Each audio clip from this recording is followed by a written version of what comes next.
Hi everyone, it's Miss Costa here, and in this video we're going to be going through the Edexcel June 2022 paper 1. So for question 1 we are being asked to solve an inequality. Now the only difference between an inequality and an equation is that with an equation we would see an equal sign, so this might look like this, and with an inequality we just don't know what the final value of x is, so that's why we say it must be less than something or greater than something.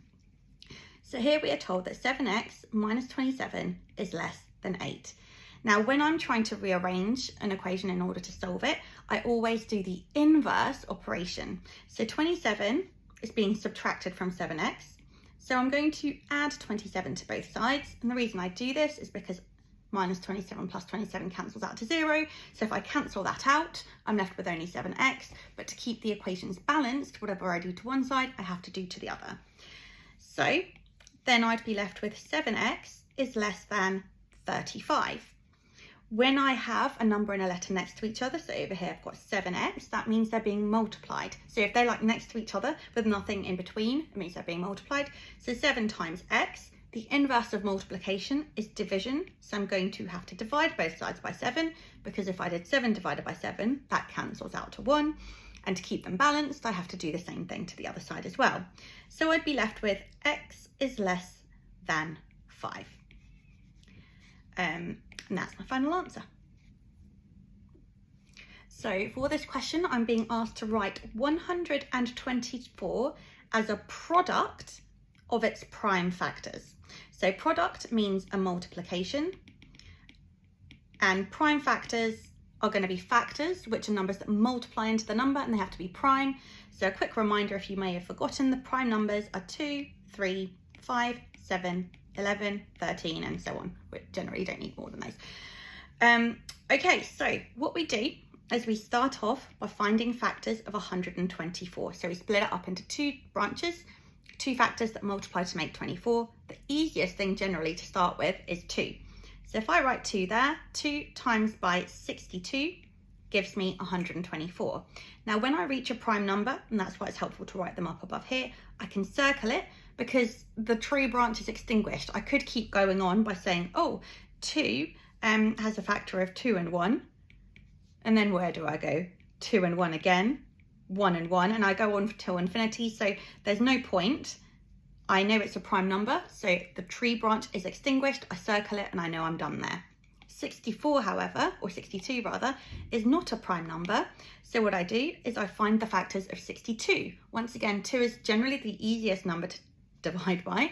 So I divide by 2, so 2 times by 31 gives me 62. Once again, I circle 2. Then I think to myself, 31, is that divisible by anything? I know that it's not, but if you weren't sure, then what you could do is start by dividing by 2. You know that doesn't work because it has to be a whole number, it can't be a decimal.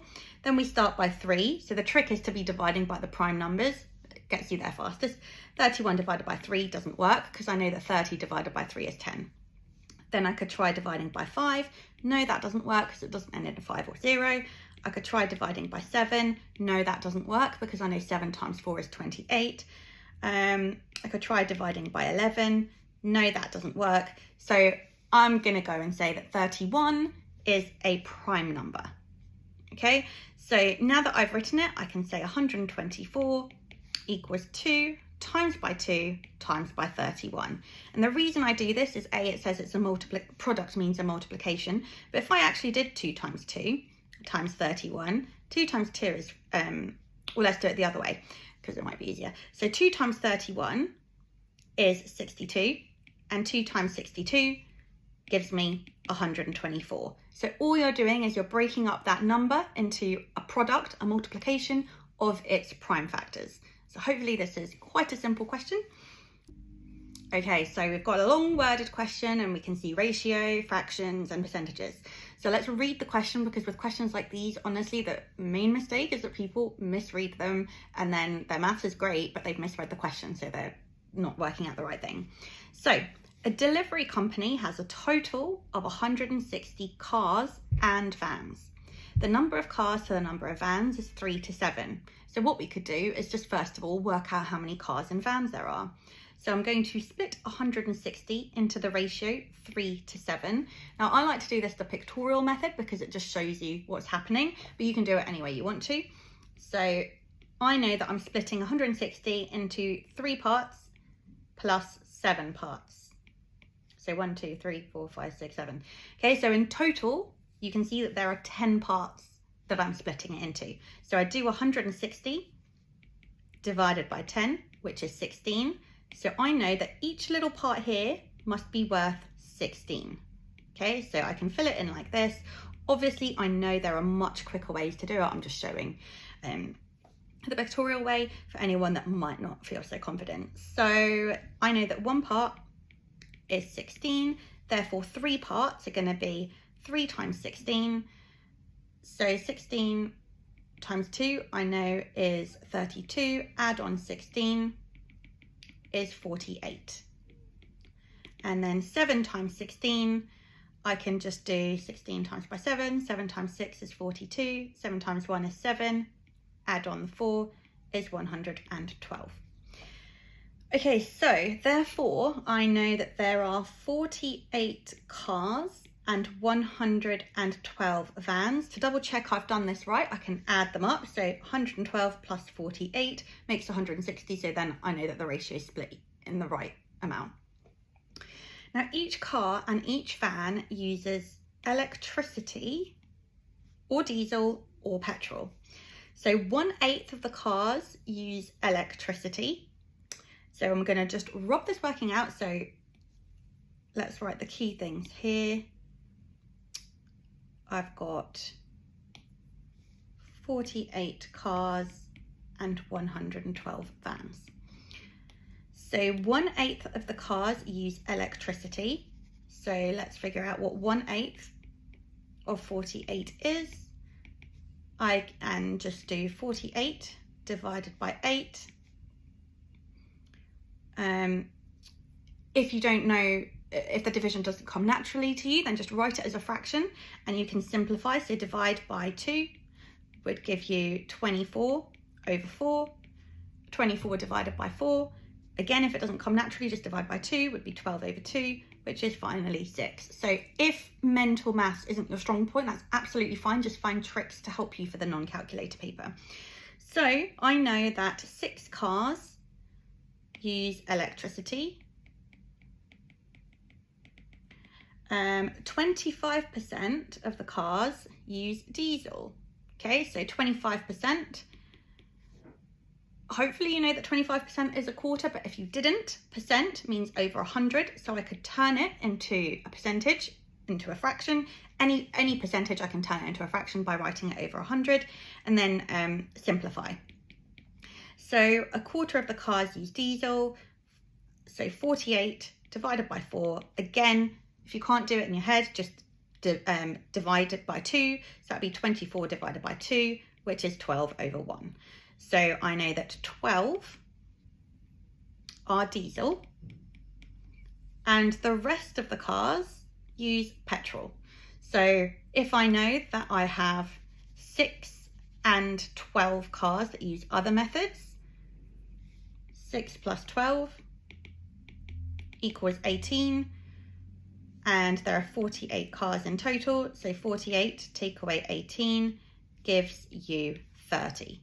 So the number of cars that use petrol must be 30. So as you can see, we didn't need to do anything with the vans. That was just part of the question to check if we can use ratio. Then we just use fractions and percentages to work that one out.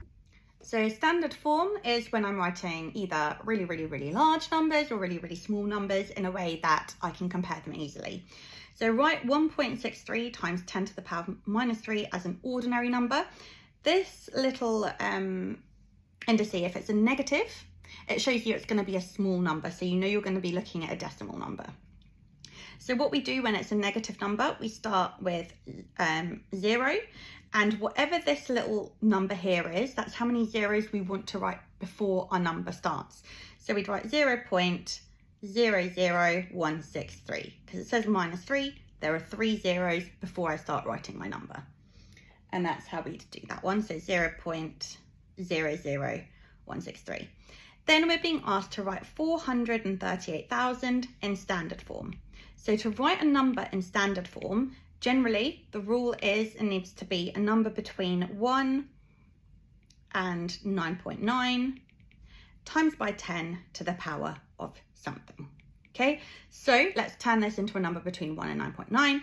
Generally, you just put a decimal point after the first digit, so 4.38 times by 10 to the power of, and what we do is we just count how many digits are after the 8. So 1, 2, 3, 4, 5. I meant to say after the 4. So 4.38 times 10 to the power 5. If you're not sure about standard form, there's another video which explains how exactly you do it. So sometimes you're going to be asked to do calculations with standard form. So here you're asked to multiply two little brackets that have standard form in them. Because everything is being multiplied, what you can do is just write it out as one large multiplication like this. And then you can just multiply the things together that make life easier for yourself. So 4 times 6, you know, would become 24.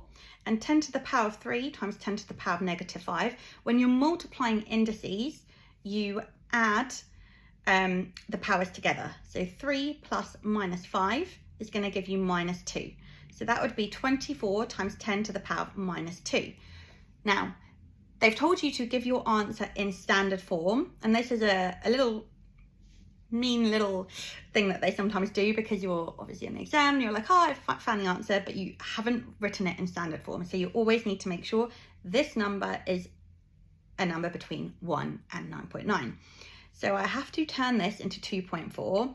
And what have I done in order to turn this into 2.4? I have divided by 10. Okay, so whatever you do to one side when you've got a standard form, you do the inverse to the other side to keep it balanced. So I've divided 24 by 10 to get it to 2.4. So I'm going to have to multiply this side by 10, which means each little so like 10 to the power of 3, 10 squared. Each time you go up, you're multiplying by a power of 10. So that would become 10 to the power of minus 1. And that's your final answer. So 2.4 times 10 to the power minus 1. Okay, so in this question, we are working with polygons. Now, there's a special rule for polygons when we're dealing with the interior angles, which is n minus 2 times by 180 gives you the sum of the interior angles, but we'll explain what that is just now. So, first of all, I'm told that I have a regular hexagon and a regular pentagon. The word regular is really important because it means that all internal angles are equal. So all interior angles are going to be equal. Regular also means all sides are equal. So if you see the word regular, you know it's a nice and easy question. So I've got a hexagon, which is a 6-sided shape, and a pentagon, which is a 5-sided shape. Some of you might know just off by heart what the interior angles add up to. If you don't, then that's what the formula is for. Now, what does the formula mean? Well, n represents the number of sides. Okay, and the reason we're subtracting 2 is because for any polygon, if we start from one vertex and you draw like lines to each other vertex, you realise that you can form 2 less triangles than there are the number of sides. So for this hexagon, which is 6, minus 2 is 4, I can form 4 triangles. And why is that important? Well, the angles inside a triangle sum to 180. So if I know there are 4 triangles, I can do 4 times 180 degrees to figure out what all of the little angles in here must add up to. So that's why I use this formula. So 4 times 180, double 18 is 36, so that would be 720 degrees. So I know that all of the interior angles here must sum to 720, and I know they're all going to be identical because it's a regular pentagon. So I do 720 divided by 6 because there are 6 angles. So 6's into 7 go once, remainder 1, 6's into 12 go twice. So I know that each angle here is going to be 120 degrees. I then do the same thing for the pentagon, which is a 5-sided shape. So either use the formula or do the triangle thing. So you start from one vertex and you see how many triangles you can draw. For a pentagon, that is 3. Again, with the formula, you just would have done 5 take 2. So 3 times by 180 is 540 degrees. And you know that there are 5 angles inside a pentagon. It's a regular pentagon, so we're going to do 540 divided by 5, which is 108. So each angle inside the pentagon is 108 degrees. And I'm just going to draw a little thing here because it's getting a bit messy. So I know that this angle here is going to be 108 degrees. I know this angle here is 120 degrees. And I know that angles around a point sum to 360 degrees. So all I do is 360 take away 120, which is 6 take away 2 is 4, is 240. And then 240 take away 108. So I can't do that. 10 take away 8 is 2, 3 take away 0 is 0, 2 take away 1 is 1. So I am left with 3 take away 0 is 3, sorry. So I'm left with 132 degrees. Okay, so for this question, we're being asked to complete the table of values for y equals x squared minus 3x plus 1. Now, the easiest way to do these table of values is to start over here with the positive number, just because positive numbers are easier to work with than negative numbers. So all I'm doing is I'm substituting the x value into the equation. So these are the x values. I'm going to start with 4. So I substitute it into this equation here. So y is 4 squared, take away 3 times 4 plus 1. It might help if you get a bit confused with algebra, just think to yourself, okay, what does each thing mean? X squared means x times x, and 3x means 3 times x, and then I'm going to add 1 so that you know what you're doing to each number. So 4 squared is 16, 3 times 4 is 12 plus 1. So 16 take away 12 is 4 plus 1 is 5. So you've worked out your first value. Then you can try the next one. So y is 3 squared, take away 3 times 3 plus 1. 3 squared is 9, 3 times 3 is 9, and then you're going to add 1. So 9 take away 9 plus 1 is 1. Then we're going to try 2. So y equals 2 squared, take away 3 times 2 plus 1. That would give you 4, take away 6 plus 1. So let's try 4 plus 1 is 5. 5 take 6 is minus 1. So you've got minus 1 here. And then the last one is negative 1. So y equals negative 1 squared, take away 3 times negative 1 plus 1. So negative times a negative is always a positive. Any number squared is always positive. That's why the quadratic has always got a line of symmetry and looks like a U, because any number squared is going to be the positive version squared. So 1 squared is 1. Take away 3 times minus 1 is minus 3 plus 1. So 1 take away minus 3. Remember, when you've got the two negative signs next to each other in between numbers, it becomes a positive. So 1 plus 4 plus 1 is 6. So there you have your table of values. And we're going to use this table of values to draw the graph. So let's see if I can remember the answers. It was 6, minus 1, 1, and 5. So you're asked to draw this graph for values of x from negative 1 to 4, and that is what you've worked out in your table of values. Sometimes they're going to just ask you to draw this graph and they're not going to give you the table of values. So you create your own table of values by looking at what your smallest point of x is and what your largest point of x is. So you'd start with negative 1 and then go through till 4. So let's have a go at plotting this. So we've got negative 1 and 6. So that's how you use these if you're not sure about the coordinates. X coordinate is negative 1, y coordinate is 6. Remember, every coordinate, you always do the x coordinate first, then the y corridor. So we go along the corridor to negative 1 and up the stairs to 6. So our first point is here. Then we go 0, 1, so along the corridor to 0, up to 1. Then 1, negative 1, 2, negative 1, 3, 1, and 4, 5. Now it's a quadratic, so we're always going to expect it to look like this, because the whole sort of key point to a quadratic is that it's going to have a line of symmetry. It's going to be mirror reflection, because any negative number squared is going to be the same as its positive version. So we draw it with a nice curve, not ever a straight line. And there we go.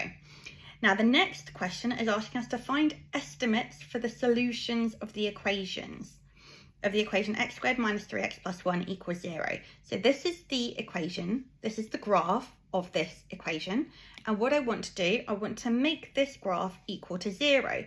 So when y is 0, it's essentially the y-axis, and what I want to do is look at where when y equals 0 intersects the graph. So that would be over here, which is 0.4. So I'd say x is 0.4 when it intersects the graph y equals 0, the line y equals 0, and then x is 2.5, let's say 2.6. Okay, so the way you get your solutions is by drawing what it's equal to. If it said x squared minus 3x plus 1 equals 5, you would have drawn the line y equals 5 and then done your points here. So that's how you find estimates to your solution. So you're trying to find the x value when the graph is being hit by the line y equals 0. So here we've got a density question. So let's quickly write up the formula for density. So density equals mass over volume. And let's see what we have. We're told that there are 2 cubes. So a key part of this means that each side is going to be equal. Cube A has a mass of 81 grams and cube B has a mass of 128 grams. We want to work out the density of cube A to the density of cube B and give our answer in the form A to B, where A and B are integers. Just in case you didn't know, integer just literally means a whole number, so it can't be a decimal. So how do we work out density? We need to do the mass divided by the volume. So the step 1 is going to be to work out the volume of each cube. Now to work out a volume of a cube, we literally just do whatever the side is cubed. And the reason we do that is because we do base times height times by the depth. So we work out the area of the front face and we times it by the depth. So we know that each side is 3. So we're going to do 3 times 3, which is 27, times by 3. Sorry, 3 times 3, which is 9, times by 3, which is 27. So this first cube has a volume of 27 centimeters cubed. The second cube has a volume of 4 times 4 times 4. 4 times 4 is 16, times by 4 is 64 centimeters cubed. If you didn't know your cube numbers, that's absolutely fine. Just work them out by multiplying. So we've got the volume here is 64. So let's figure out the density of each of them. So the density of cube A is going to be mass, which is 81 divided by 27. So this is an uncalculated paper. What can we do? The easiest thing is to divide, simplify the fractions, turn them into equivalent fractions. So always generally use the prime numbers. It's the easiest thing. So 2, 3, 5, 7 is what we're going to look to divide by. We can't divide by 2 because it's not going to be a whole number. So let's try 3. 81 divided by 3. 3's into 8 go twice, remainder 2. 3's into 21 go 7. So 81 divided by 3 is 27. 27 divided by 3 is 9. And then can we do 27 divided by 9? 27 divided by 9 is just 3. So the density of A is 3 grams per centimetre cubed. Now let's try and work out the density of B. So for B, we are going to do the mass, which we are told is 128, divided by the volume, which we are told is 64. Once again, just divide them to divide the fractions and simplify. So let's try by 2. So that would give me 64 divided by 32, divided by 2 again, that would be 32 over 16, divided by 2 again, that would be 16 over 8 divided by 2 again is 2. You could have probably figured that out as 64 by 32, but if you can't, just keep going. So density is 2 grams per centimetre cubed, and we're being asked to write our answer in the form A to B, so we're just going to say 3 to 2. And that's our final answer.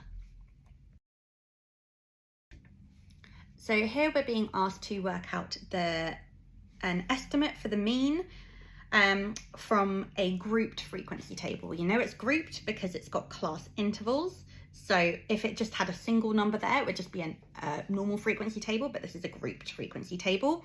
And because it's a grouped frequency table, we have to work out the midpoint in order to estimate what the mean could be.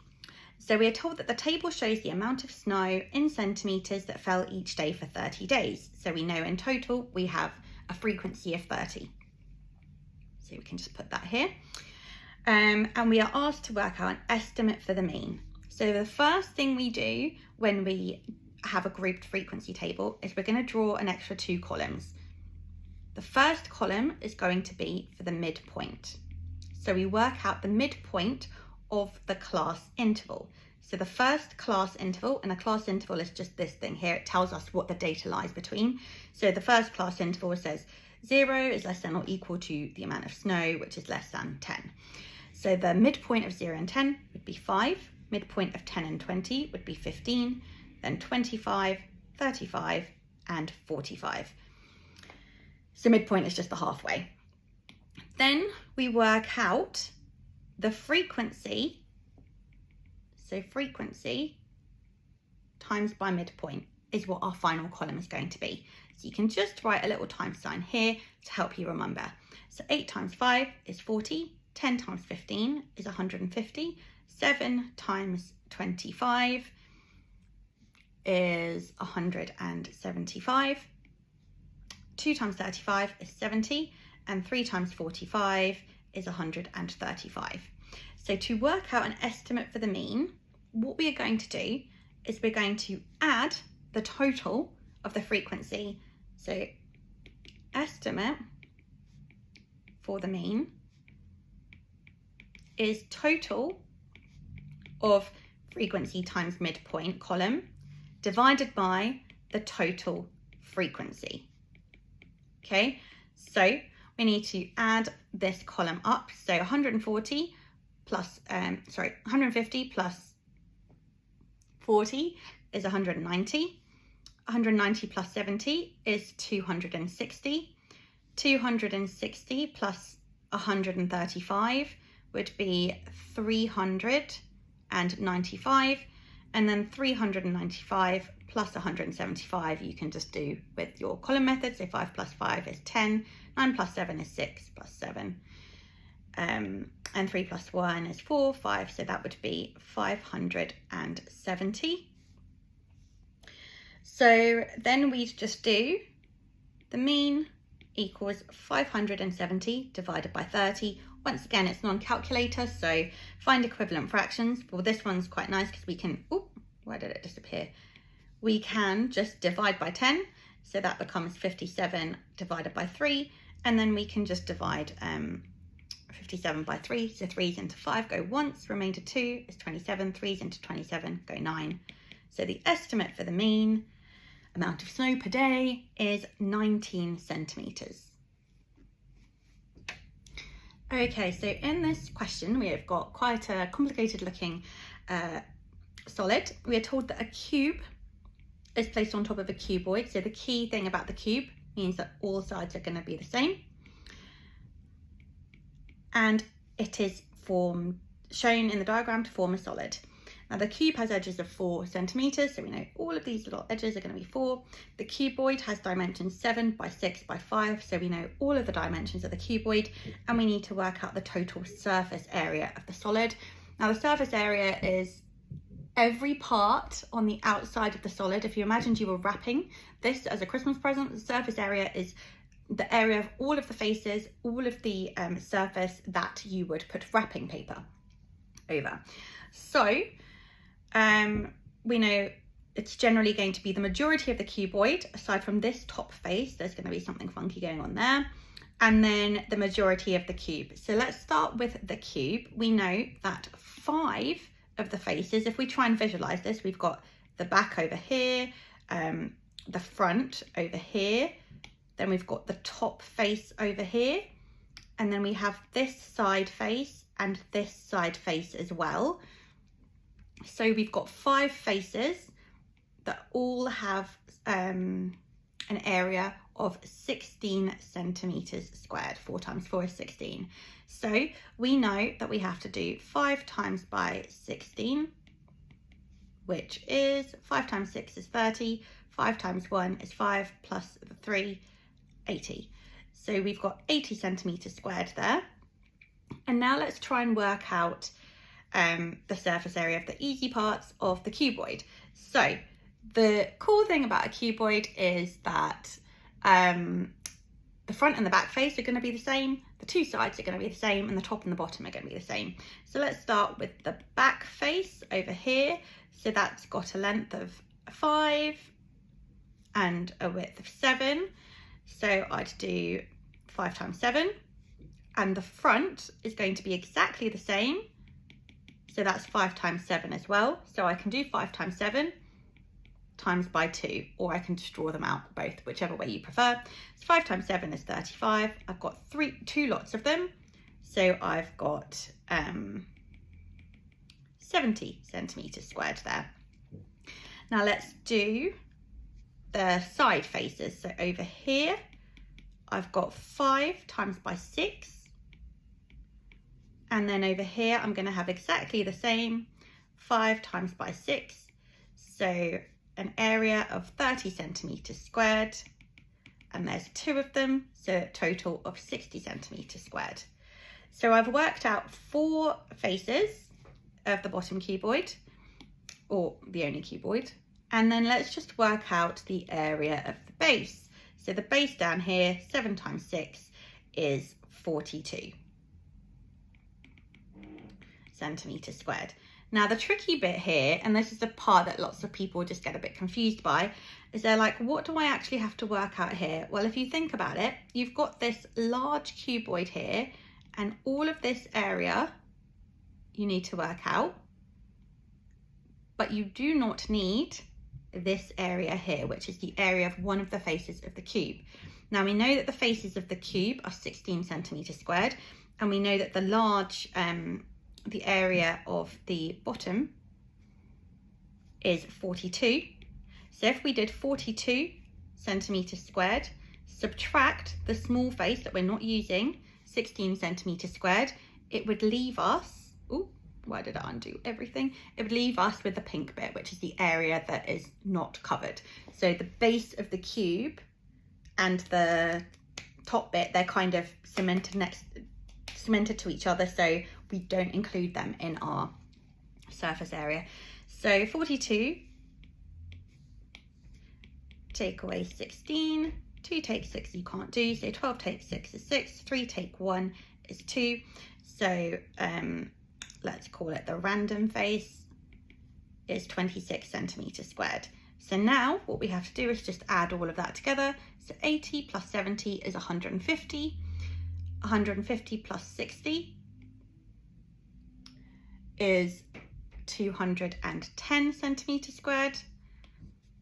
And then we can do 210 plus 42 plus 26.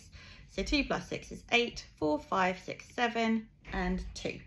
So the total surface area is 278 centimeters squared.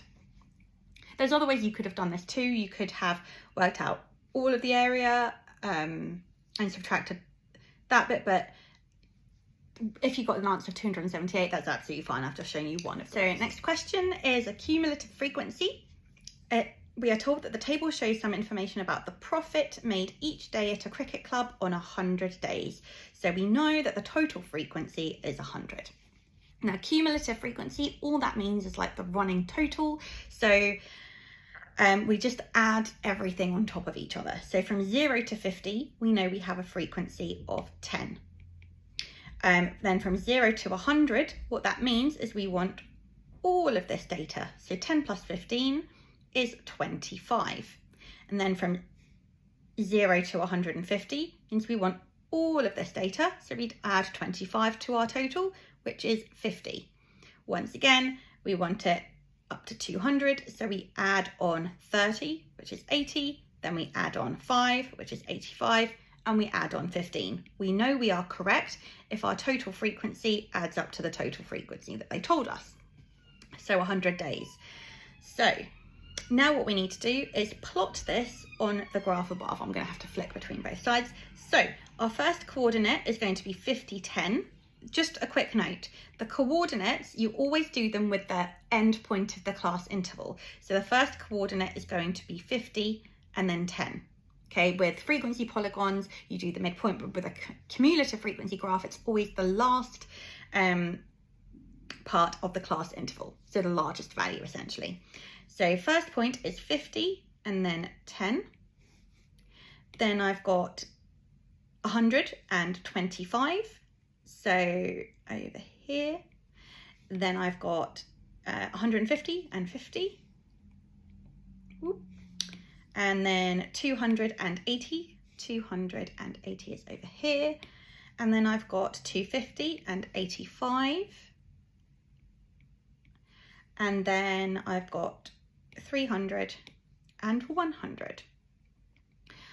Just a quick note, sometimes people struggle with identifying the what each little square is worth. So generally what you want to do is find the difference. So the difference between 180 is 20, and count how many little squares there are. So there's 1, 2, 3, 4, 5, 6, 7, 8, 9, 10 little squares. So 20 divided by 10 is 2. So that means each little square is 2. So that's how you work that out. Now with a cumulative frequency, we start from 0 and we join it up with a smooth curve. Okay, never a straight line. Oopsie, even that's not good. So let's start again.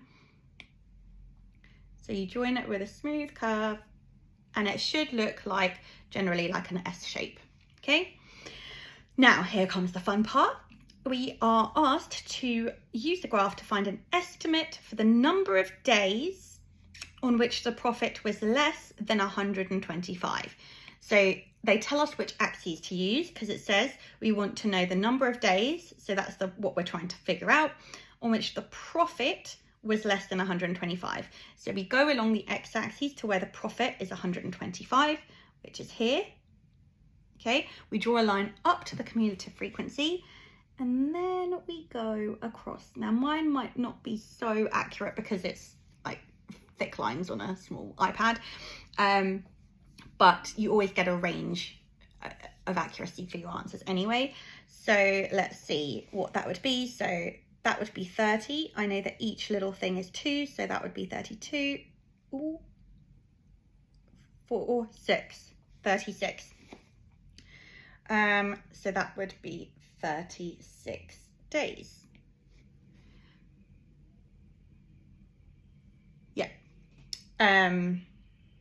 Obviously, I think I don't know the exact range, but maybe 35 to 38 would be fine. Your graph will be a lot more accurate because you've got the actual paper in front of you. And then we are asked to find an estimate for the interquartile range. Now, whenever we're finding the median or the upper quartile or the lower quartile, we always use the y-axis, we always use the cumulative frequency. So what we do is we have to find the upper quartile. Now, the upper quartile is the top 75% of data. The lower quartile is the lowest 25% of the data. So the median would be 50%, 75% would be 75. So over here, I'm going to go to 75. So that would be 70. And then 2, 4, 5 would be right in the middle of there. And I'll use a different color.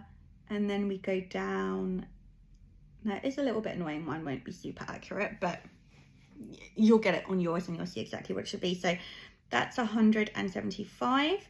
And once again, let's work out the difference to figure out what it's going up in. So it's a difference of 25. And there's 5 boxes, so each little box is 5. So that's 175, 180, 190, roughly. So the upper quartile is 190. And then the lower quartile would be 25. If this is a really nice cumulative frequency graph because it goes from 0 to 100, if it was 80, you just work out 75% of 80 and that would be your upper quartile, and then 25% of 80, that would be your lower quartile. So here we've got 25, so that would be 30 and 25 would be over here. Go across and it says it's 100, so let's just trust it. Yours are going to be more accurate, but you get what I'm trying to do, hopefully. So the interquartile range is the difference between the upper quartile and the lower quartile. So you'd do 190 take away 100, which is 90. So the interquartile. So in this question, I'm being asked to express 0.117 as a fraction. So this is a recurring decimal and I'm trying to turn it into a fraction. So there's a special way we do this. We start by calling the decimal x.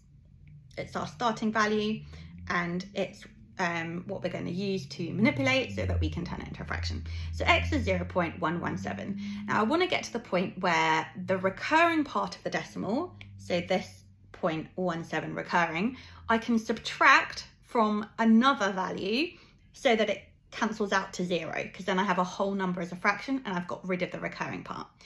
So if this is totally unfamiliar to you, then the best way to do this is just start by multiplying by 10. So if x is 0.117, 10x would be 1.17 recurring. Now, as you can see, if I subtracted 1.17, take away 0.117, it would become an ugly decimal. I wouldn't get rid of the recurring part of the decimal. So I'm going to times it by 10 again. So 100x equals 1.71 recurring again. So this part is the recurring part. Once again, that doesn't really help me. So try timesing by 10 again. So 1000x equals 117.17 recurring. Well, that looks a little bit nicer because if I look over here at 10x and I look over here, I can see that the bit of the recurring part of the decimal is equal. So I know that I'm going to use 10x and 1000x and I'm going to subtract them. So if 1000x equals 117.17 recurring, I can subtract 10x from it, which is 1.17 recurring, and let's see what I get. So this little recurring part is going to cancel out, 0.17 recurring, going on until infinity. I've got them both equal, they both have the same values after the decimal point, so when I subtract them, they've just become 0, so that makes my life very nice. And then 7 take away 117 take away 1 is just 116. Now 1000x take away 10x is 990x. So you're left with 990x equals 116. So what we do then is we just make x the subject of the formula. So divide both sides by 990. And we're left with 116 over 990. Now it doesn't say to simplify it, but it's always good practice to. However, because it doesn't say it, you will get full marks for just leaving it as 116 over 190. Sometimes they're going to say simplify it, so you just divide the fraction by 2 or 3 or 5 until you can't simplify it any further. But that's what we do to turn a recurring decimal into a fraction. Okay, so in this question, it is a show that question, which means you want to show all of your working out and a logical chain of reasoning. Now, we are told that a right-angled triangle is formed by the diameters of 3 semicircular regions, A, B, and C, as shown in the diagram. So we need to think about what information we know. Now, any right-angled triangle, I automatically know I can use Pythagoras or I can use trigonometry. So that should automatically come to your minds when you see a right-angled triangle. And I'm dealing with circles, so it was helpful probably to just write down the area of a circle. Area of a circle is pi r squared. I need to show that the area of region A is equal to the area of region B plus the area of region C. So what I'm going to do is start by just writing out Pythagoras' theorem, which is a squared plus b squared equals c squared. Now they've labelled this diagram already, so I'm going to go with their diagram. So this is the region of A. So I'm going to label that side little a, this side little b, and this side little c. Normally Pythagoras is the two smaller sides are a and b. In this case, the largest side is going to be a, but that's fine. So what I need to do is work out an expression now for each of my regions. Now I know the area of a circle is pi times radius squared. I know that the diameter of each of these, so I could have used anything. I could have used x, y, z, but I'm just going to use a, b, and c because I'm just forming an expression. So the diameter of big A region is a. Now it's a semicircle, so the area of a full circle is pi r squared, but because it's a semicircle, it's going to be pi r squared divided by 2 because it's half of a circle. So how could I form an expression for the radius? Well, I know that the radius is half of the diameter. So if the diameter is a, because I'm just labeling this side a, then the radius is going to be a over 2. So let's substitute that into my equation. So the area of a circle is pi times, and let's change this actually, so pi r squared times by a half. It's the same as dividing by 2. So pi times a over 2 squared times by a half. So that's the area of A, which is pi times a squared over 4 times by a half, which is pi a squared over 8. So that's the area of A, so pi a squared over 8. Now, if I did the same thing for the region of B and C, I would get pi b squared over 8 and pi c squared over 8. I could go through it, but I'm running out of space. All I'm doing is instead of A, I'm using B because the diameter for this one is B and the diameter for this one would be C. Again, you could have used X, Y, or Z or anything. So I've got this expression. Now it's a show that expression. And obviously my slide is like a landscape. Yours is going to be portrait. You're going to have a lot more space. And the ideal is to always work vertically, but I'm dotted around the place because it's a little bit of a strange setup. So what I need to do is show that this then simplifies to Pythagoras. So what can I do? Well, I can multiply the equation by 8. So multiply each part of the equation by 8. So I'm left with pi a squared equals pi b squared plus pi c squared. And then what can I do? I can divide by pi. So divide everything by pi. So I'm left with a squared equals b squared plus c squared. And that is Pythagoras' theorem. So I'm showing that the area of region A must be equal to the area of region B plus the area of region C. So show that questions are literally use the knowledge that you have, go through it meticulously to just prove something or show it. So in this question, I am given a speed time graph. I'm being asked to work out an estimate of the gradient of the graph at t equals 2. Now with a speed time graph, you can work out the acceleration or the deceleration when you draw a tangent to the graph and work out the gradient of that graph. In this question, they've been nice and they've told you to actually find the gradient. So the first step is to go to t equals 2. And then this is where you want to draw your tangent. So you draw a straight line that goes through this tangent. Obviously you do it with a ruler and yours will likely be a lot more accurate. Now, how do you work out the gradient of a line?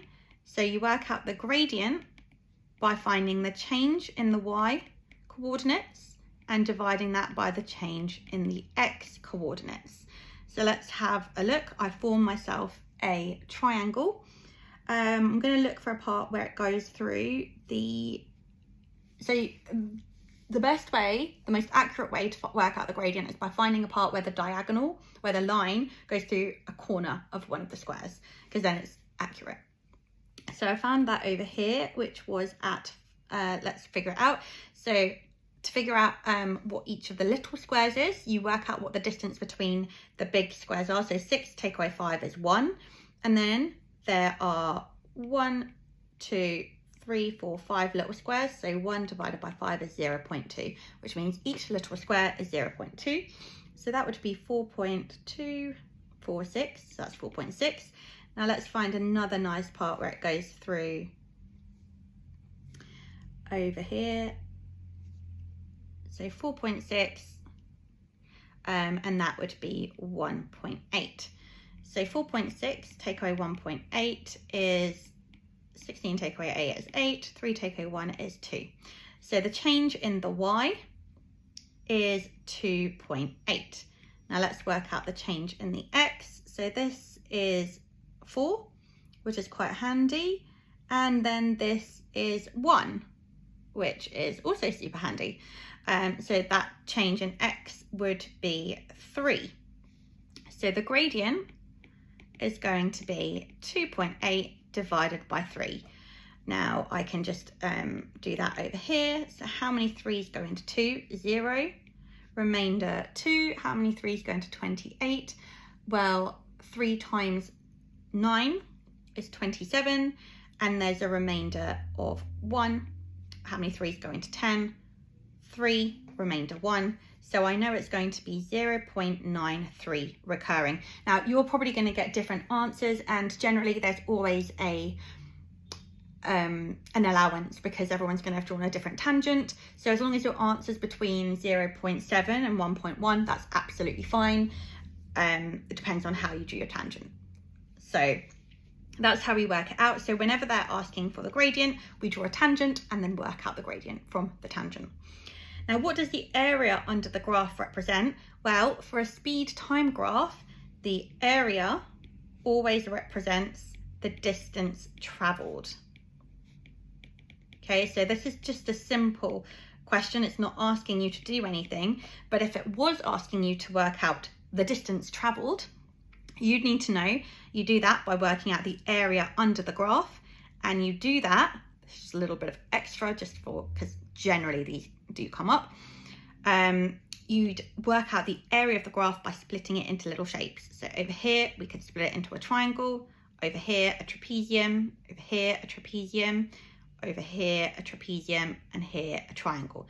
So you'd work out of the area of all of these individual shapes, add them together, and that would be the distance travelled. Okay, so the key thing is, for a speed time graph, the area under the graph always represents the distance travelled. So here we've got a vectors question. We are told that A, B and C are points such that AB equals 3A plus 4B and AC equals 15A plus 20B. We need to prove that A, B and C lie on a straight line. Now, in order to prove that something lies on a straight line, so two vectors lie on a straight line, there are two things we need to show. So first of all, we need to show that they go through the same point. And secondly, we need to show that the vectors are parallel. Now we show, in order to show that vectors are parallel, they are multiples of each other. So parallel vectors are multiples of one another. Okay, so if you imagine the two vectors, or just imagine two straight lines, if they go through the same, if they are parallel, that means they are like never going to meet. And if they go through the same point, they must be on the same line because they're parallel. So they have to be going, they're the same angle from each other.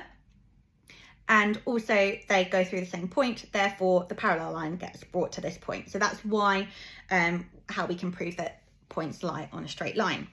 So AB and C lie on a straight line. Well, first of all, we know that both vectors go through A, because it's A to B and then A to C, so they share a same point. And then secondly, can we prove they are parallel? If they are parallel, they are multiples of each other. So what we have to do is see, can we factorize one to prove that it's a multiple of another? So generally it's going to be the larger one. So is 15a plus 20b a multiple of 3a plus 4b? Well, let's see.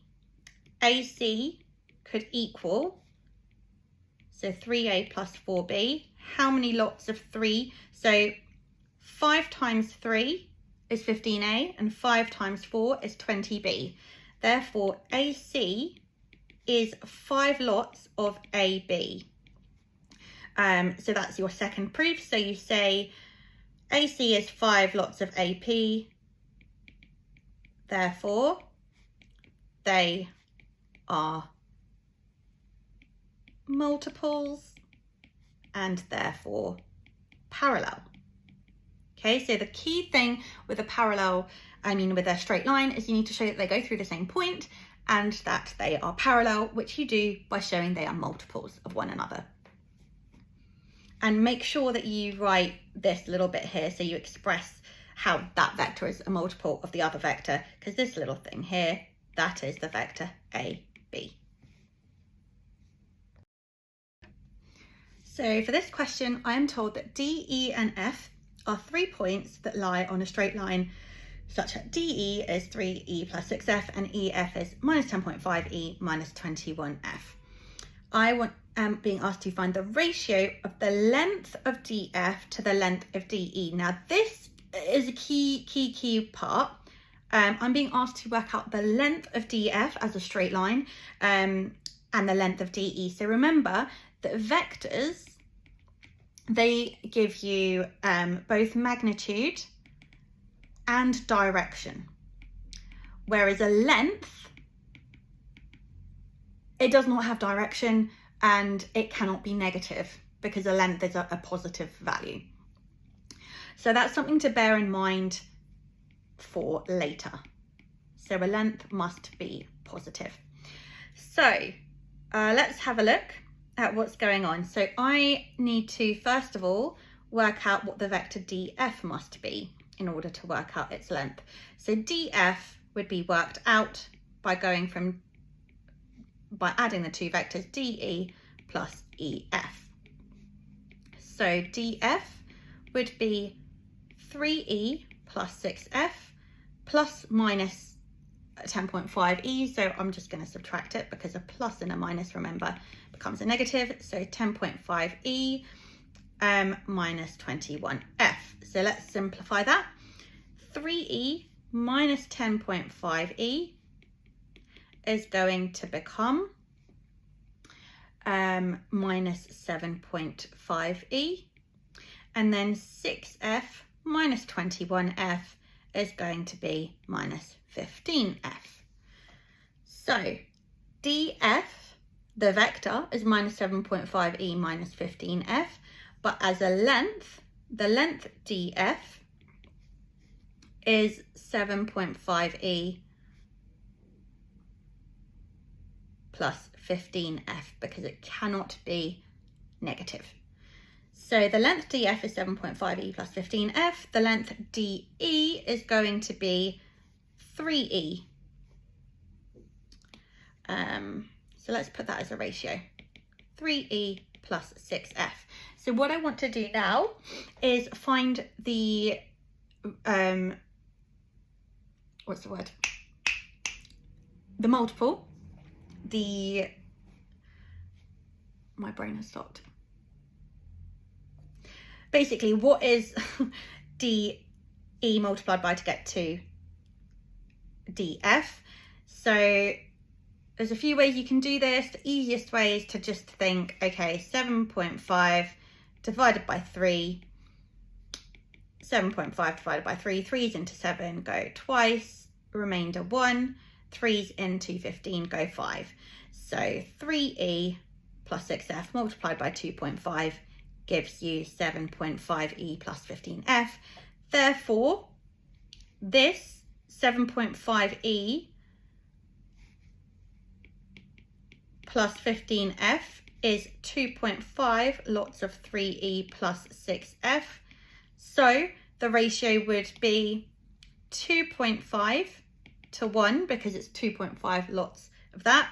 But generally when you write ratios, you don't want to write them in decimals. So to turn it into a whole number, let's times it by 2, and that would become 5 to 2. So the ratio of the length df to the length of de is 5 to 2. So here I've got a probability question, a slightly tricky one, but let's have a go. So I'm told that a first aid test has two parts. A theory test and a practical test. The probability of passing the theory test is 0.75 and the probability of passing only one of the two parts is 0.36. The two events are independent, which means one does not rely on the other.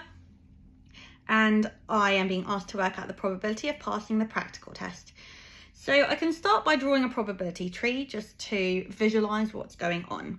So first part is for the theory, and the second part is for the practical.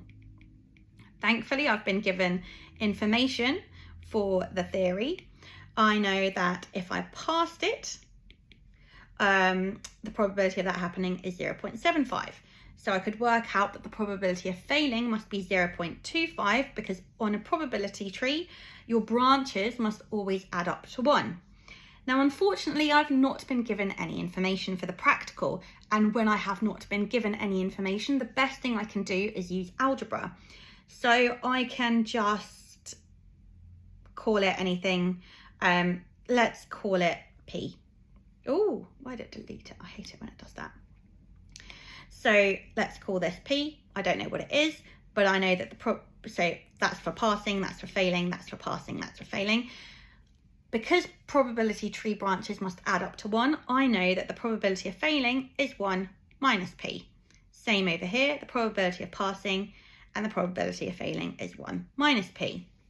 Now I know that if I multiplied along a few branches, I would be able to equate that to 0.36. I know the probability of passing only one of the two parts is 0.6. So if I passed the theory, but then failed the practical, that would be 0.75 times by 1 minus P. And similarly, if I failed the first part, but I passed the next part, that would be 0.25 times by P.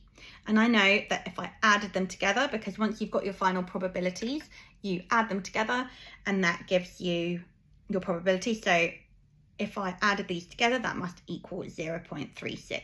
So let's see if I can simplify these slightly. So 0.75, I'll multiply out the brackets, take away 0.75p must equal, plus 0.25p must equal 0.36. So let's simplify that. I've got minus 0.75p plus 0.25p, so 0.75 minus 0.5p must equal 0.36. Now what I can do, because I don't want a negative to be my subject, so I'm just going to subtract 0.36 from both sides.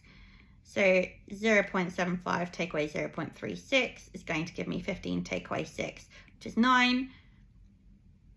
And 6 take away 3 is 3. So 0.39 must equal 0.5p. And then to figure out what p must be, I'm going to do 0.39 divided by 0.5. So that's the same as 0.39 dividing by a half. And dividing by a half is the same as multiplying by 2. So that's a really helpful non-calculator trick. So 0.39 times by 2 is going to give you 0.78. So therefore, P must be 0.78. And that is what we're trying to work out. Oh, I thought that might be more. So yeah, I've worked out what P is.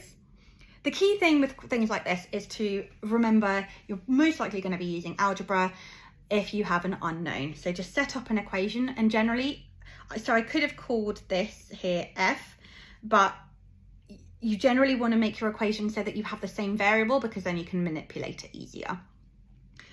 So that is how you'd do this question. The probability is 0.78.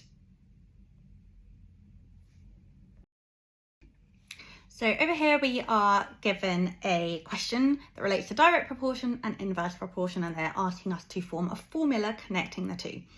So let's have a look at what's going on. We are told that y is directly proportional to the square root of t. So I can write a little statement of proportionality. Y is directly proportional to the square root of t. Now, just a quick recap, when we have things that are indirect proportion, they just mean that as one quantity increases, so does the other at the same rate. When we have inverse proportion, all it means is that as one quantity increases, the other quantity decreases. So with direct proportion, our formula is going to look like this. Y equals, in this case, kt. And for inverse proportion, so let's quickly do that. It says t is inversely proportional to the cube of x. We end up, the inverse of anything is 1 over that thing. So like the inverse of 4 is a quarter. Okay, so that's the difference between direct and inverse proportional. So in this case, t would equal k over x cubed. So that's just a quick little key recap on direct and inverse proportion. So let's continue. So y equals kt. I'd know that when y is 15, t is 19. It is 9. So I substitute 15 equals k times the square root of 9. So 15 equals 3k. So therefore k equals 5. Once you know what k is, you use that to write a general formula for this question. So y would equal 5 root t. This is key. Okay, now let's do the same for our inverse proportion. So t is inversely proportional to the cube of x. I've written that out. I've written the general formula. Now I need to substitute the values in order to figure out what k is. So t is 8 when x is 2. So 2 cubed is 8. So k is 64. And if k is 64, the general equation is going to be what? Oh no, not y. T. So I'm looking at this equation. T equals 64 over x cubed. Okay, so I've got these two parts. I've got two equations, and now what I want to do is link them, because it says find a formula for y in terms of x, which means I want to get it in the form y equals and then x on this side. So I know that y equals 5 root t, and that t equals 64 over x cubed. So in order to link these two equations, they have a common variable, which I want to get rid of, which is t. So what I can do is I can substitute the value of t. So this formula is essentially t. I substitute that into the other formula. Okay, so I'd say y equals 5 times by the square root of 64 over x cubed. Okay, and all of this is square rooted. I just didn't do big enough square root. So instead of just, well, all I've done is I've replaced this with t, because I know that it has the value of t. So now what I can do is simplify it. So y equals 5 times, what's the square root of 64, is 8 over the square root of x cubed, and therefore I could turn that into a fraction. 5 times 8 is 40, so y equals 40 over x cubed. So now I have eliminated t, which is a third variable, and I have written a formula for y in terms of x. Okay, so that's all I need to do. I don't need to simplify it any further, because I've got the x values on one side and the y values on the other. Okay, so this might be a slightly scary looking algebraic fraction, but honestly, if you just apply all of the things that you know, you will be able to do this. So let's have a look at this. First of all, I know that they are all in mixed numbers, and I can make my life a lot easier by turning them into improper fractions. So let's just start by turning 5 4/9 into an improper fraction. 5 times 9 is 45, plus 4 is 49. So that would be 49/9. And then 4 2/3 is 4 times 3 is 12, plus 2 is 14. So that would be 14/3. Okay, so I've got 49/9, and do you notice how they're all both conveniently square numbers? To the power of a -1/2 times by 14/3 divided by 2 to the power of -3. Now let's just figure this one out because this one's easy. What's 2 to the power of -3? Well, I know that a negative indice is going to turn it into the inverse, so that would become 1/2 cubed. What is 2 cubed? 8. Okay, so once I've finished everything, I know I'm going to be dividing by an 1/8, and if I am dividing by an 1/8, that is the same as multiplying by 8. So I could reframe this as times by 8/1, just to make my life easier. Okay, so let's have a look again at 49/9 to the power of -1/2. What do you do when it's a negative? You do the inverse. So this is going to be a slightly ugly one. So it's going to be 1/49/9 to the power of a half. And what does the power of a half mean? It means the square root. So remember, this tells you the root, and the top part tells you the power. So it's the square root of 2, or just the square root, sorry, and it's not to the power of anything. So that would be 1/the square root of 49 over the square root of 9, which is the same as 1 divided by, what's the square root of 49? 7. What's the square root of 9? 3. So 1 divided by 7/3, we can just do some working out here. 1 divided by 7/3 is the same as 1 times 3/7. So that would just become 3/7. You might know the tricks to flip the fractions earlier. So this here, let's just get rid of some of this. This here becomes 3/7. And then let's work, then we don't need to do much else. Then we've just got times by 14/3 times by 8/1. So 3 times 8 is 24. 24 times by 14. I'm going to do the lattice method for this. So 24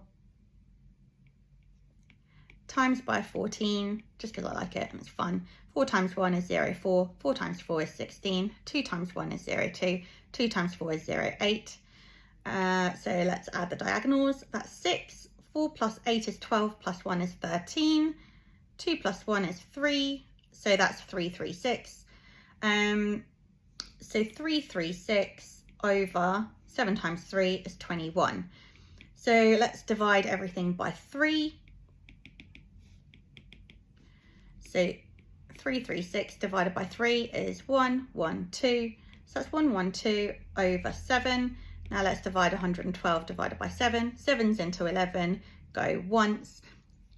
Remainder 4, and 7's into 42, go 6.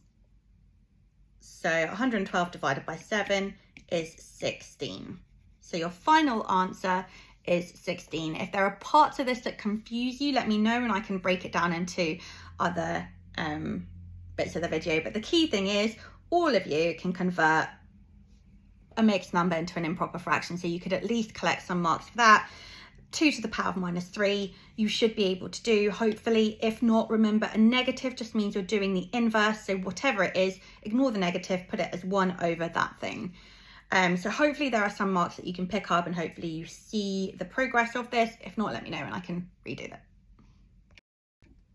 Okay, so here we've got a question that is asking us to solve something including algebraic fractions.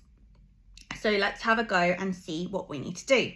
Now, the key thing to bear in mind always is your basics. So in order to add or subtract fractions, they need to have the same denominator. Okay, so they need the same denominator. That is for complicated fractions, simple fractions, any kind of fraction you can imagine.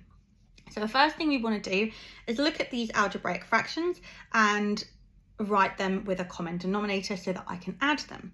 So you've got 1 over 2x minus 1 plus 3 over x minus 1. Now, with algebraic fractions, generally the easiest thing is going to be to cross multiply them. So multiply the denominators by one another to get a common denominator. So over here, if I did that, I can create my new fractions.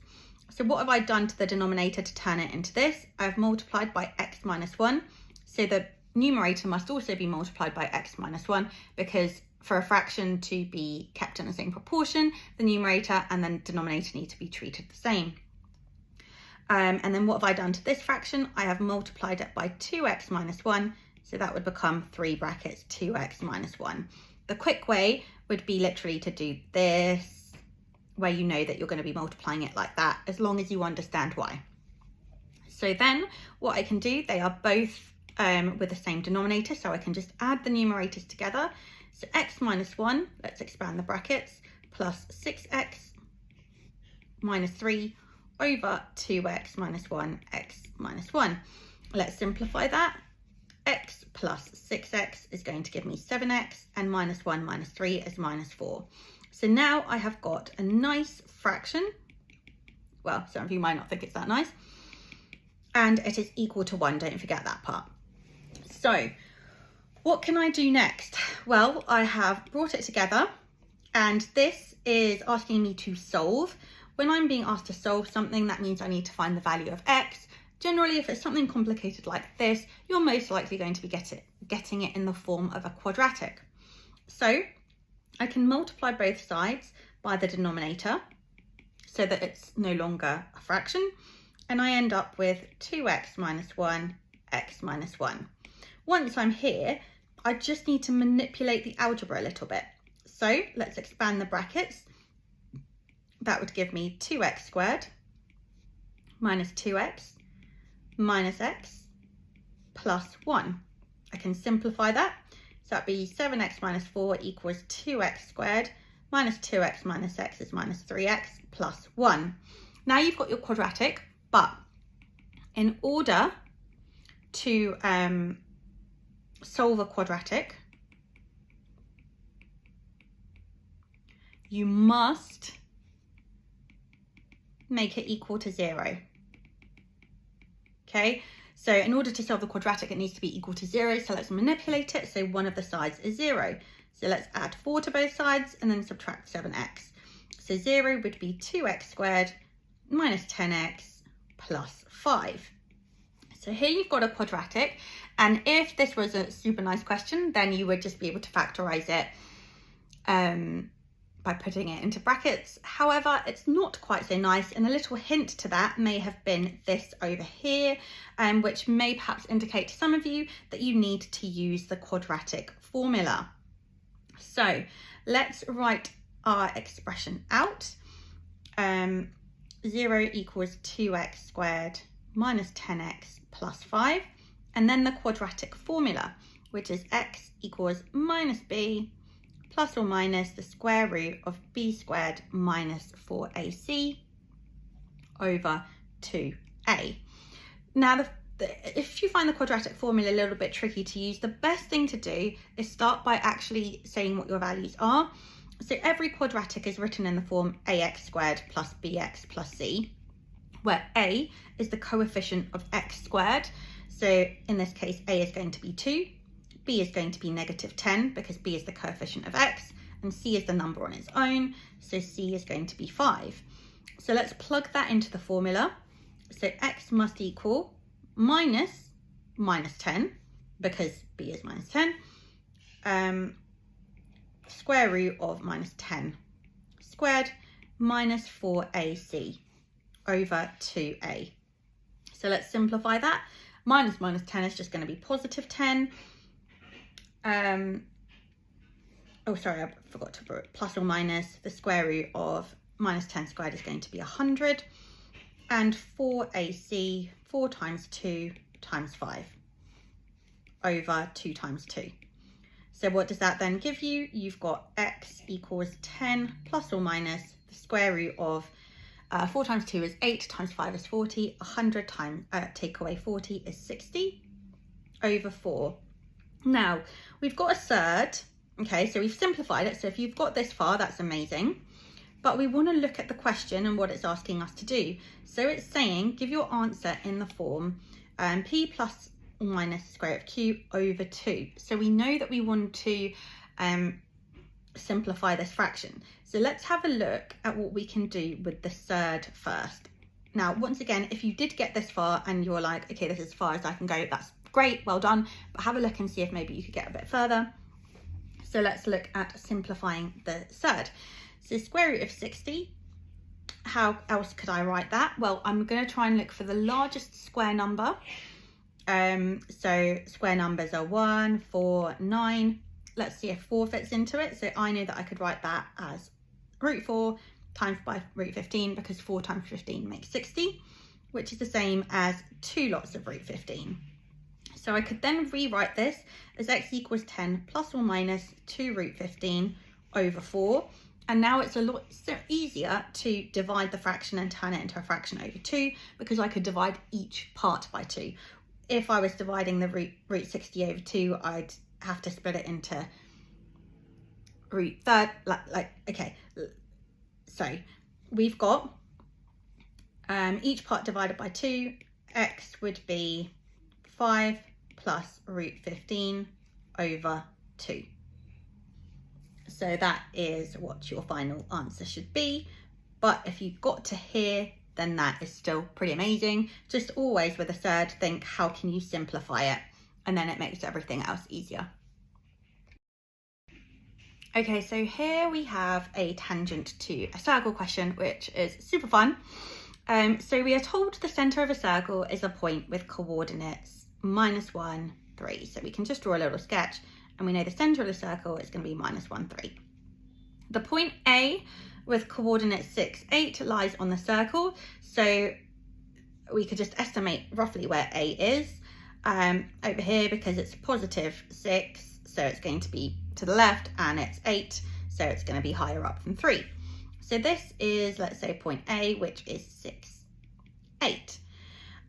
We need to find an equation of the tangent to the circle at point A and give our answer in the form ax plus by plus c equals 0, where a, b, and c are integers. Okay, so this is super fun because there's so much that we know about circles that you probably don't even realize. So first of all, you've got this circle, and what can you figure out? Well, you know the center is -1, 3, and you know a point on the circumference. And what is the line called from the center to the circumference? It's the radius, which is a diagonal. And if we know what the radius is, we can use the radius to find out the gradient of a line that goes through the point A. So let's first of all start by working out the gradient of this line. So what is the distance in my x values? The distance is from -1 to 6 is 7. And the distance in my y values is from 3 to 8 is 5. So the gradient of the radius is 5/7. Now, I want to find out an equation of the tangent to the circle. So remember, tangent is something that touches a circle once and then never touches it again. And hopefully from circle theorems, you remember that a tangent meets a radius at 90 degrees. This means that a tangent and radius are perpendicular. And hopefully you know that perpendicular lines, their gradients multiply to make -1. If you didn't, then just make a key note of that. So perpendicular lines, their gradients multiply to make -1. So the gradient of the radius is 5/7. The gradient of the tangent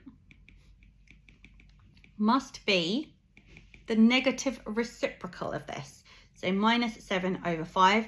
A reciprocal is just the inverse, so you just flip the fraction, and the negative reciprocal, you just whack a negative sign in front of it.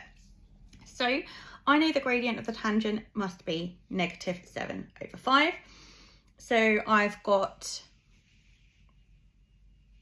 something I can substitute into my formula, because every straight line can be written in the form y equals mx plus c, where m is the gradient and y and x are just coordinates, which I also happen to be given, and c is the y-intercept. So I can say y must equal minus 7 over 5x plus c. And I can use this to then work out what the value of c must be, because I've been given the coordinate a, which is 6, 8. So I know when x is 6, y is 8. So let's substitute that into the formula. 8 equals minus 7, and let's get rid of this line. X equals minus 7 over 5 times by 6 plus c. So 8 equals minus 42 over 5 plus c. So therefore c must equal 8 plus 42 over 5. So let's simplify all of that. So 5s into 40 go 8, remainder 2. So that would be 8 and 2/5. So c is 16 and 2/5, which I guess we could write as 1. So 16 times 5 is the same as 8 times 10. For the non-calculator paper, it's helpful to have these little tricks. So remember, when you're doing a multiplication, if you half one part and you double the other part, you get the same answer. So therefore, this must be 80 over 5. 82 over 5, sorry. So c is 82 over 5 because we add the 2/5 as well. So my equation of the line, let's get rid of some working here.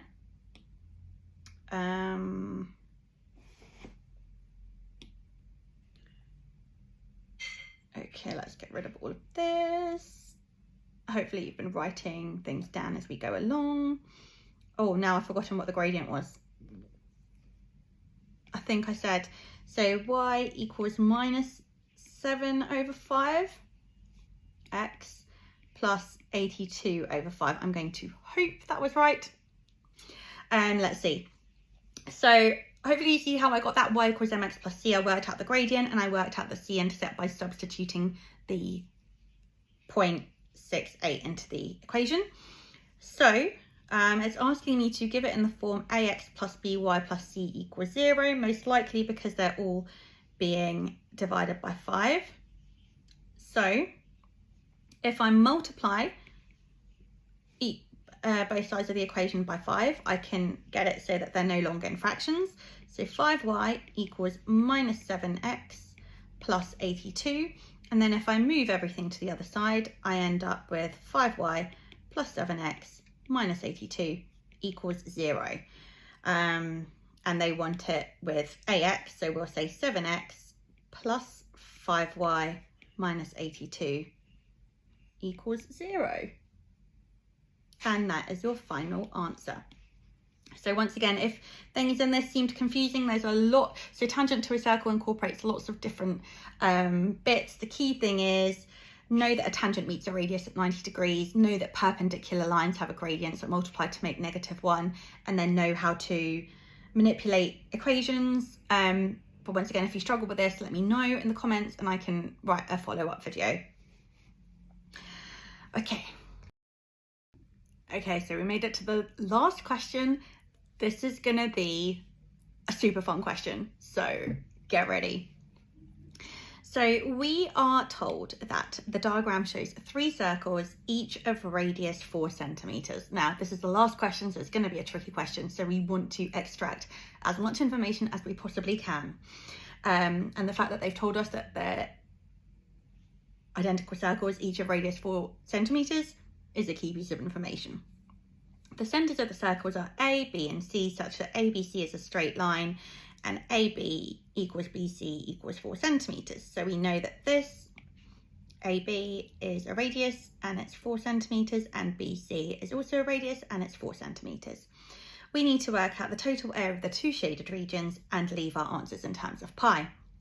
Now, there isn't a simple way for finding out this shaded region. We just have to use the knowledge that we know. It's the last question of a paper, which means it's going to be bringing together lots of different parts, lots of different topics, and it's not going to be straightforwardly obvious necessarily what you have to do. So just try and do whatever you can with the information that's been given. I mean, a big clue is that it's circles, so likely we're going to be using sectors of a circle, segment of a circle, potentially trigonometry. We don't know until we have a look. So we've got the radius over here, and this is going from the centre of the circle to the outside of the circle. Over here, however, you can see that you also have a centre of a circle.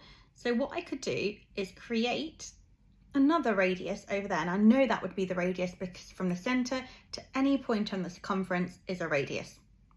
So I formed one there, and I could also form a radius over here from the centre to that point, because then I create an equilateral triangle for myself.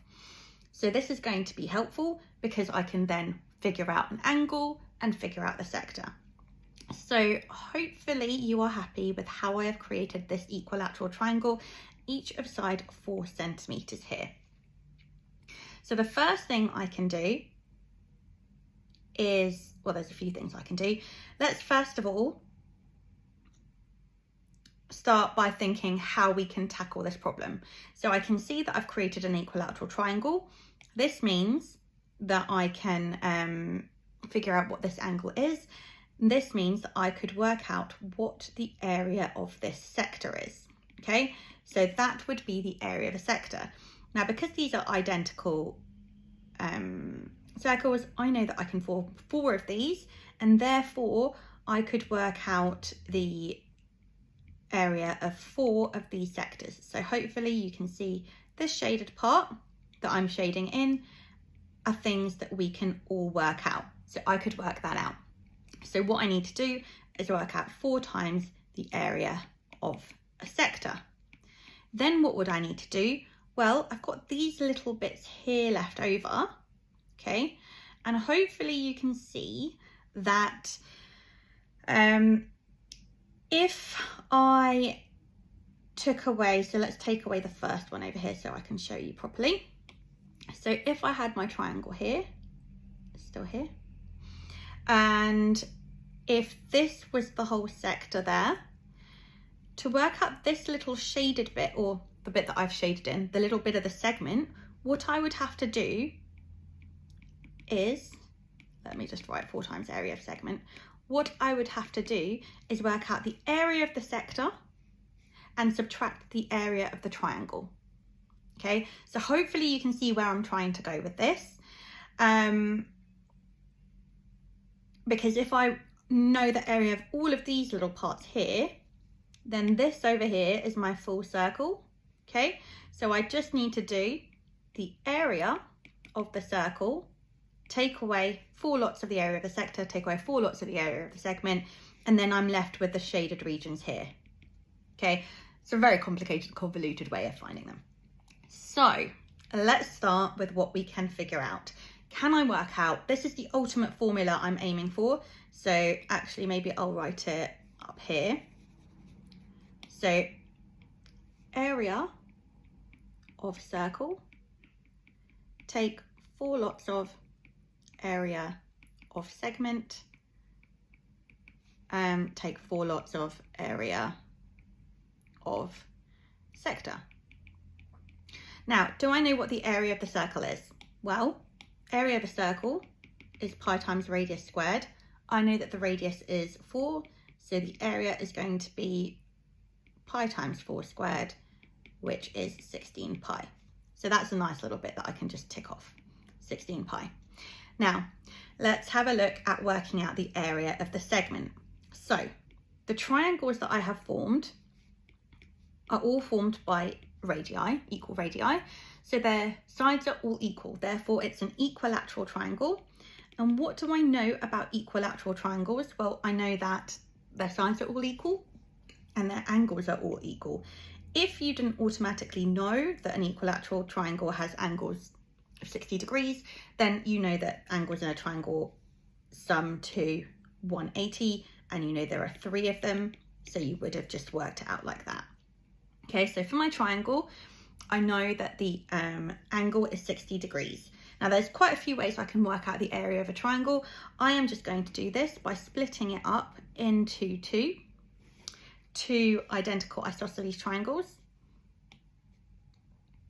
and using Pythagoras to work out the height.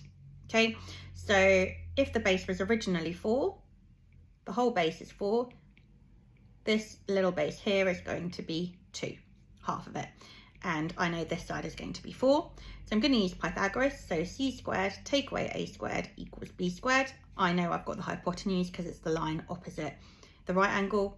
So 4 squared take away 2 squared equals, well, I'll call it h squared actually because it's the height. So 16 take away 4 equals h squared. So h squared equals 12. And h must equal the square root of 12. So I know that the height of my triangle is the square root of 12. Now, to work out the area of the triangle, and this is relevant for my segment, so I'm just going to write it here. Area of the triangle, what do? I do base times height divided by 2. So I'm going to need to do base, which is 4, because I'm working out the area of all of the triangle now, 4 times by the height, divided by 2. So let's simplify that. Well, I could simplify that first by the third, or no, let's simplify the whole thing. So that would be 4 root 12 over 2, which becomes 2 root 12. I just divide it by 2.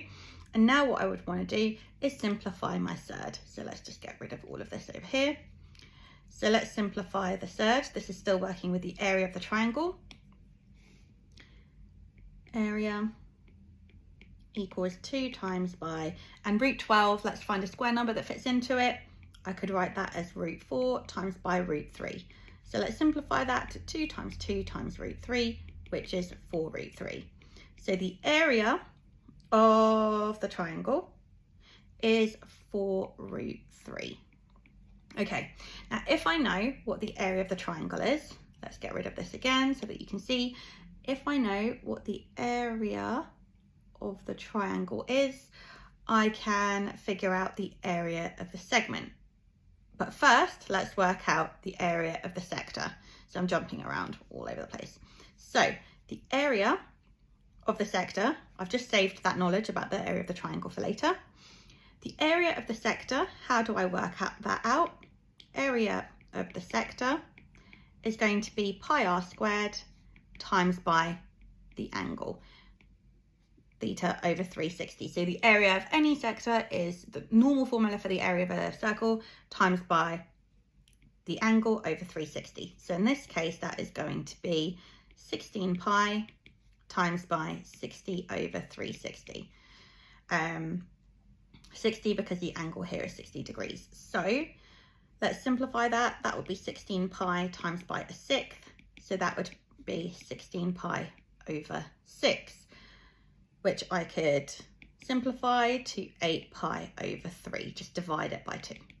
Okay, so the area of the sector, let's write it over here, is 8 pi over 3. Now, the area of the segment, so the sector is all of this bit here, yeah? So that's the area of the sector. And now I want to work out the area of the segment, which is this bit here, because if I know that, I could work out this bit here because they're identical. So the area of the segment is going to be the area of the sector, which is 8 pi over 3, take away the area of the triangle, which is 4 root 3. So the area of the segment is 8 pi over 3, take away 4 root 3. So what I can do, instead of subtracting and subtracting again, I can just add together my area of the segment, Okay, so my area of the segment is 8 pi over 3, take 4/3, and add it to the area of the sector. So what have I done? I have worked out the area of the sector, which is 8 pi over 3. Okay, so that's this bit here. And I'm adding on the area of the segment, which is this bit here, and relates to this. Okay, so if I add those together, then I work out this chunk of the circle, and this would be identical to this chunk and this chunk and this chunk. So therefore, I need 4 lots of this. So let's simplify this first. So 8 pi, that would become 16 pi over 3, take away 4/3. Okay, and I want 4 lots of this. So this equals to this area here. And if I multiply it by 4, I end up with all of this area here. So 4 lots of 16 pi would give me 32, 64 pi over 3. Take away 4 times 4 is 16 over 3. I mean 16 root 3. So what I want to do now is, so this bit, 4 lots of that added together is 64 pi over 3, take away 16 root 3. What I want to do now is subtract that from the area of the circle. So let's have a go at doing that. So 16 pi, take 64 pi over 3. And now because I'm taking away something that I'm subtracting, I'm going to add it. So that would be plus 16 root 3. Now I want to simplify this, but actually if you got this far, you would have got like the majority of the marks. It doesn't say to simplify your answer, so even if you left a really complicated thing like that, then you may still get full marks. But let's simplify it for the sake of finishing off the job. So just to clarify, the reason I'm doing this is because 16 pi is this whole circle here, and this bit here is this area that I've shaded in here. So if I subtract this area from the full circle, I'm left with the shaded bits. So let's simplify this. In order to do this, I'm going to want to turn my 16 pi into a fraction. So to do that, I will multiply it by 3. So that would become 48 pi over 3, which is equivalent to 16 pi. Take away 64 pi over 3 because they have the same denominator, so I can simplify them, which becomes 48 take away 64 is minus 16 pi over 3. Okay, so this I've simplified to minus 16 pi over 3, and then I add 16 root 3. That's my final answer, but I would want to clean that up by saying 16 root 3 take 16 pi over 3. Hopefully that makes sense, and that was how you do the last question.